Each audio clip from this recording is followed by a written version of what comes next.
So we have a Wardmaster 53 Ratchet 1/2 inch. I bought this and it was grinding, wasn't working really well. You could see all the grease in there. So I figured I'd take it apart, clean it. Wish I would have done it earlier. There's the ball and spring detent. It was just rough and I wasn't too sure about getting in this project. Now I'm holding this up there the wrong way. I guess this is the paw. Should be flipped around. I learned that later in the video. Gonna use some brake clean just to clean out the grease, and super lube to lube it back up. This is the forward reverse switch. Here's some brake clean going in here. Now I think this might be a super rare ratchet.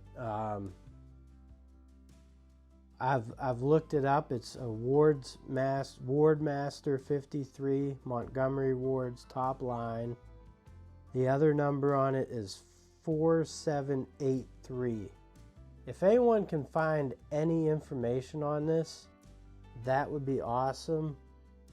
As of right now, I've been scouring the internet, and it might be Industro that makes it. And the year, the vintage of this ratchet, we're looking somewhere, I believe it might be the 40s or 50s. I don't think it's the 30s. I personally think it's more the 50s. Now, I don't think the 53 stands for 53 teeth. But here we're just cleaning it out, getting it all good and clean with the brake clean. I was not smart and wore rubber gloves. If you guys know anything about brake cleaning rubber, just barehand it. It's a lot better. I eventually take the gloves off. You got my Work Pro picks there and my Hazette screwdriver. And but brake clean really does it cleans this grease off really good. And I believe these towels I have are steel venom. I still like the crocodile wipes or alligator wipes, whatever they are. They just stay wet, and that's like the coolest thing ever. But these aren't bad. They're expensive. They're from Lowe's. So yep, showing you that got everything clean here, and towel does do a good job.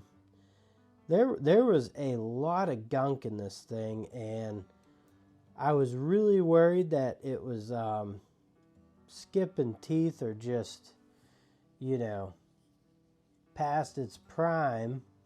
I mean, I bought it for $10 off of eBay, and it's a great feeling ratchet when I bought it. So I wanted to give it a go, and the reason I didn't show the before is I wanted to open it up and see what I was getting into, you know. And fortunately, I've been powering through this so far. We'll have to see the end result. But let me know if you guys want to see. There's a bunch of these old ratchets I got. I kind of want to open them up, go through them. As you can see, the gear or whatever is offset from the. There's no way to get to it. There's no snap ring on the front of the ratchet to pull that out. It's just like enclosed in there, which is really a pretty good design. And the most spectacular thing is this thing is held up for how long? Could be a 70-year-old Ratchet. Could be an 80-year-old Ratchet. But like I said, if anyone knows anything about it, please leave it down in the comment section and let me know, because I'm trying to do like a history of Montgomery Ward and a little bit of J.C. Penney's and other brands. Craftsman's been pretty well done, so I thought these would be cool to go through. Now, I will say, getting this spring and ball and everything in there was a hassle. Right there, what you saw me do is I clamped down the ratchet so I could use the screwdriver to push the ball all the way down and the spring into its little hole, and then I was able to get the paw in there. Now we're just putting this back together, selector switch, and then this little round protector goes on there. Then there's just a screw Phillips head goes through with a nut on the other end.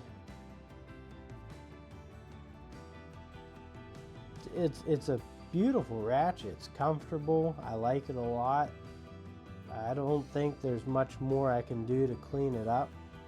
If you guys have any suggestions, let me know, but I kind of like the patina.